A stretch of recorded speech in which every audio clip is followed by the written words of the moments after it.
یہ جو نفرت کا ماحول پورے دیش میں پیدا کر دیا گیا کہ اگر کوئی تقریر کرتا ہے مولانا، کوئی شعر پڑھتا ہے مولانا، تو اٹھا کر اس کو جیل میں ڈال دیا جاتا ہے۔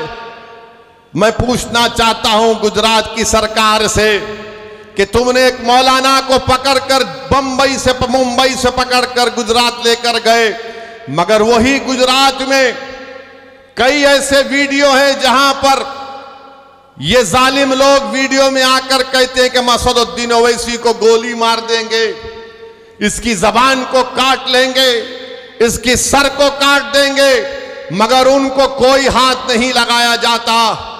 مگر کوئی ایک شعر پڑھ دیتا ہے تو اس اشعار کے غلط معنی نکال کر ممبئی سے مولانا کو لے کر چلے جاتے ہیں، 3 مقدمے ان پر بک کر دیے جاتے ہیں۔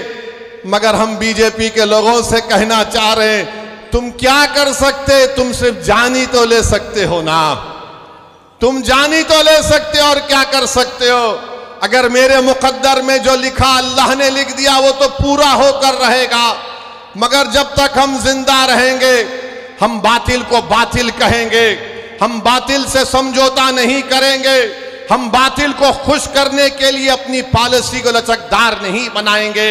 ہمارا کام یہ ہے میرے عزیز دوستوں اور بزرگوں کہ ہم حق کو کامیاب کریں، اور حق کی کامیابی کا راز آپ کا اتحاد ہے۔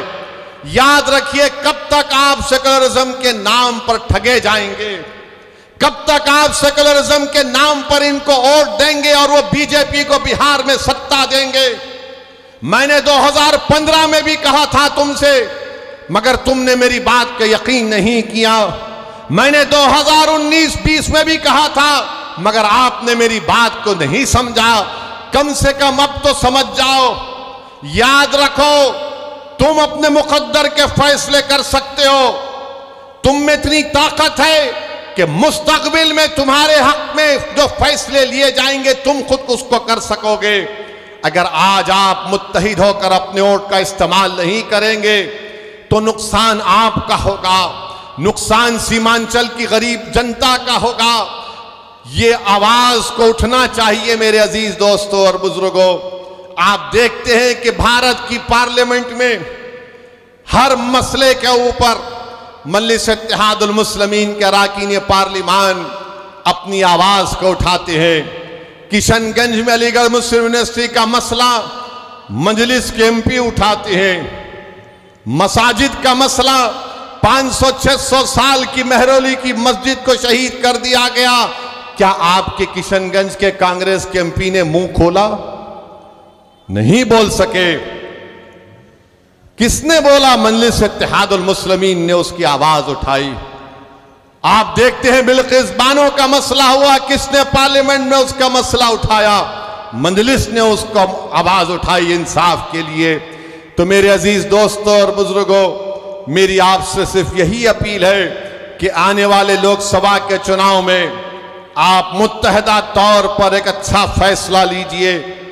ہم بھی نہیں چاہتے کہ بہار میں بی جے پی اور نتیش کمار کے ایم پی کامیاب ہو جائیں، ہم تو شروع سے کوشش کر رہے ہیں روکنے کی، مگر جو لوگ آپ کا ووٹ لے کر مودی کے گود میں بیٹھ کر چائے پیتی ہے، کبھی آپ ان سے بھی تو پوچھو کہ تم نے ہمارا ووٹ لے کر تم نے کیسے بی جے پی کو ستہ دے دی بہار میں۔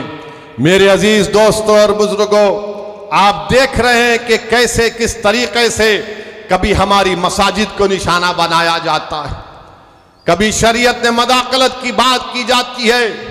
اتراکھنڈ میں یونیفارم سول کوڈ کا ایک نام سے ایک بل لا لیا گیا، وہ یونیفارم تو ہے ہی نہیں۔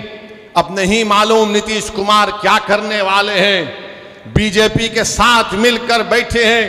یہاں پر فساد ہوا تھا 1 سال پہلے، 100 سالہ مدرسے کو جلا دیا گیا۔ میں تم سے پکار کر کہہ رہا تھا، کہاں ہے وہ سیکولرزم کے دعوے کرنے والے؟ کہاں ہے تیجسوی یادو؟ جب 100 سال کے مدرسے کو جلا دیا گیا کوئی آواز نہیں اٹھی۔ ایک 12 سال کے بچے کو سیوان میں پکڑ کر اس کو 8 دن جیل میں ڈال دیا گیا، کسی نے آواز نہیں اٹھائی۔ میں کہہ رہا تھا، پکار رہا تھا، میرے بھائی یاد رکھو اگر تمہارے لیے کوئی لڑنے والا نہیں ہوگا تو ظلم جاری رہے گا۔ ہمارے وطن عزیز کی حقیقت یہی ہے کہ جب تک تمہاری آواز نہیں ہوگی تمہارا کوئی پرسان حال نہیں ہو سکتا ہے۔ جب تک تمہارا نیتا نہیں ہوگا کوئی تمہارا کام نہیں کر سکے گا۔ آپ بتائیے، اتنی بڑی تعداد میں سروے ہو گیا، کا سینسس ہوا، جو اختر بھائی نے مجھے یہاں پر بتایا کہ اتنا بڑا سروے یہاں پر ہوا سرجا پوری برادری کا۔ اختر بھائی نے بتایا کہ سرجا پوری برادری 24 لاکھ ہے اور ان کو نوکری ملنی چاہیے 38,000 کے قریب، اور ان کو نوکری ملی صرف 15,350۔ کیا سرجا پوری بھائیوں نے کہ پھر فیصلہ کر لیں گے کہ تم ان کو ووٹ دو گے؟ سوچو آپ کو میں برا لگتا ہوں نہ ان کی میری بات بری لگتی ہے، تو یہ تو گورنمنٹ کہہ رہی ہے، یہ میں نے اپنے گھر سے بنا کر نہیں لایا ہوں، یہ بہار سرکار کا ڈیٹا اعداد و شمار ہے۔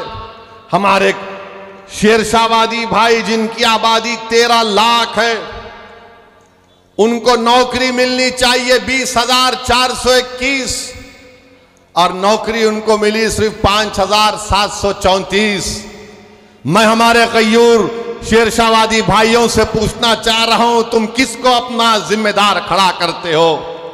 میرے بھائی کلہیا بھائیوں کی آبادی 12 لاکھ ہے، ان کو نوکری ملنی چاہیے 12,904 اور نوکری ملی 6,750۔ اب کون کیا کرو گے تم؟ یہ جو دلال پھرتے ہیں ہماری قوم کے دلال، ارے دلالو ابھی تو اپنا منہ کالا کر کے گھر میں بیٹھ جاؤ۔ برسوں سے دھوکہ دیا گیا ہے، برسوں سے دھوکہ دیا گیا، یہ میں نہیں کہہ رہا ہوں، بہار سرکار کہہ رہی ہے۔ سرجا پوری برادری کو نوکری نہیں ملے گی تو سیکولرزم کی کامیابی ہے۔ شیرشاہ وادی کو نوکری نہیں ملے گی تو کیا مودی کو روکا جا رہا ہے؟ کلہیا برادری کو حصہ نہیں مل رہا ہے مگر تیجسوی مکھیہ منتری بنے گا؟ ارے شرم کرو، اپنے باپ کا نام مٹیا ملیت مت کرو۔ اگر ابھی بھی تمہارے دلوں میں جو دھوکہ دے کر چلے گئے، اگر تمہارے دلوں میں غیرت برقرار ہے تو سوچو کہ کس سے دھوکہ ہو رہا ہے۔ اور تمہارا مگر راج کسی اور کا ہو رہا ہے۔ کتنا ووٹ لیا سرجا پوری بھائیوں کا، کلہیا بھائیوں کا، شیرشاہ وادی بھائیوں کا، اور کیا ملتا ہے؟ کچھ نہیں ملتا، صرف وعدے ملتے ہیں، اور چناؤ آئے گا تو بولیں گے سیکولرزم کو زندہ رکھو۔